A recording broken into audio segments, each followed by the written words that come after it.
दिल्ली से बहने वाली यमुना रिवर का पानी इतना गंदा क्यों है? अगर मैं ये कहूँ कि ये यमुना का पानी ही नहीं है तो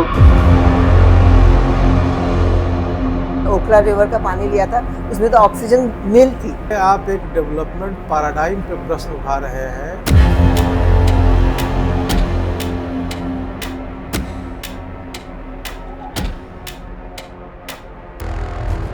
क्या आप इसे अभी भी नदी मानते हैं? यमुना नदी है, 22 किलोमीटर के एक लंबा तालाब बन गया है। नाला ही रह गया है, रिवर तो मैं कहूँगी अब है ही। पौंड नहीं, एक सीवर कैनाल है। हमारी बॉडी में भी प्लास्टिक आ गया है। कहाँ से आ गया प्लास्टिक? सरकार ने यमुना की समस्या को ठीक से पहचाना नहीं। नदी जो है वहाँ से क्यों बह रही है, यह भी भूविज्ञान ही निर्धारित कर। आप एक गाड़ी खरीदते हैं, उसका कोई लाइफ होता है ना, 15 साल, बहुत खींचोगे 20 साल चलेगी, उसके बाद तो स्क्रैप होगा ना। तो डैम क्यों नहीं स्क्रैप होगा? थोड़े सालों में पानी की किल्लत आने वाली। तो क्या सरकार नदी पर ध्यान नहीं दे रही? ये नहीं है कि वो प्रयास नहीं कर रहे हैं, ये फैक्ट है। प्रयास तो कर रहे हैं। खाली गवर्नमेंट पे नहीं छोड़ा जा सकता। जो दोष है वो तो एक तरह से सरकार का ही बनता है। अर्बन प्लानिंग जो है तरीके से होनी चाहिए। तो वो कोई एक व्यक्ति, आप और मैं तो अर्बन प्लानिंग नहीं कर सकते हैं, तो उसमें तो सरकार की भूमिका ज्यादा है। इसको ब्रेक डाउन करने के लिए मैंने आपको बताया ऑक्सीजन की जरूरत है। एल्गी ब्रेक डाउन कर रही है, एल्गी को ग्रो करने के लिए ऑक्सीजन चाहिए, माइक्रो ऑर्गेनिजम्स को ग्रो करने के लिए ऑक्सीजन चाहिए। ऑक्सीजन नहीं होगा तो माइक्रो ऑर्गेनिज्म भी ग्रो नहीं होंगे, जीव भी ग्रो नहीं होंगे और एल्गी भी ग्रो नहीं होगा। लैब से field, from technology from lab to field is the toughest challenge. झरनों का पानी पियो मत। झरना साफ लगता है पर कभी पियो कि उसमें मेटल्स होते हैं। एक तरफ सरकार हरिद्वार में नदी का पानी रोक के उसे साफ सफाई कराती है और दूसरी तरफ ऊंची दूरी पे ओपन ड्रेन, खुले नाले उसी पानी में गिरते हैं। तो क्या सरकार ये भगा रही है, जनता को ड्रामे कर रही है? क्या मानते हैं आप इस चीज को? देखो, ये सवाल मैंने कई स्तर पर अधिकारियों से बात। तो डैम का पानी शोधित करके साफ करके जा रहा है और नाला सीधा नदी में जा रहा है। यह है, पहाड़ों की समस्या है और मैंने खुद देखा है, यह चूक है। तो साफ हुई है, हरिद्वार में पानी तो साफ हुआ है, पहले से तो साफ हुआ है। सारे लोग उस हरिद्वार में नहर को ही गंगा नहर को ही गंगा नदी मान बैठे हैं। सीवेज पानी है, इंडस्ट्रियल वेस्ट है, ये सब बिना ट्रीट किए रिवर में नहीं आना चाहिए। क्या दिल्ली जल बोर्ड ने सीवर ट्रीटमेंट प्लांट कम बनाई, लेकिन 600 MGD का बना रखा है।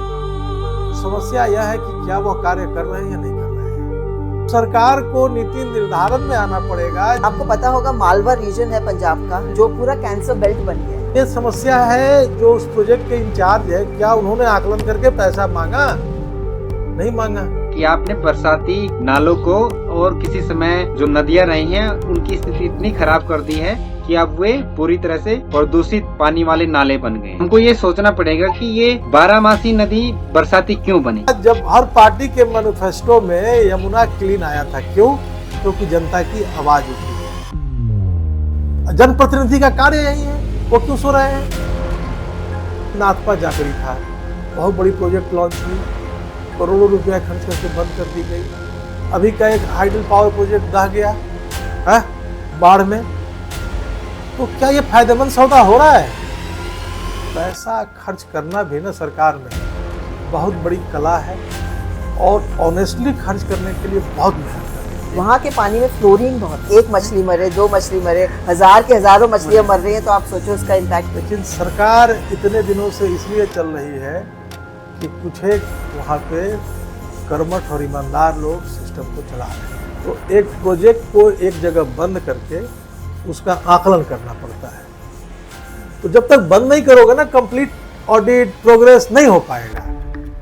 वर्क इन प्रोग्रेस होते हैं। तरह की योजना एक ही बार में सब जगह के लिए नहीं बनती। इंडस्ट्रियल रेवोल्यूशन के टाइम में थेम्स रिवर, जो लंदन में थेम्स रिवर है, सबसे पोल्यूटेड रिवर थी। वो भी ऐसी ही गंदी थी। आप पुराने लंदन के फोटोग्राफ देखेंगे, वो पानी उसका काला था, पर उन्होंने कोशिश करी।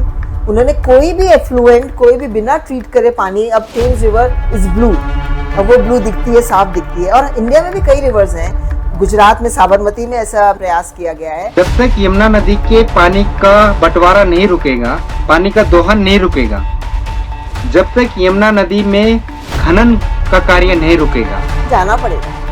जाना पड़ेगा और फिर कोई फिल्ट्रेशन तरीका होगा, जैसे ये फ्लोराइड जो ये हट जाए, तरीके हैं बहुत लोगों ने डेवलप भी किए हैं और इंडिजिनस है, मतलब हम लोगों ने खुद डेवलप किए हैं, तो पानी को उससे पास करेंगे। All the leftover work of earlier action plan should be initiation of the next action plan. क्या आप प्रोफेसर GD अग्रवाल को जानते हैं, IIT कानपुर?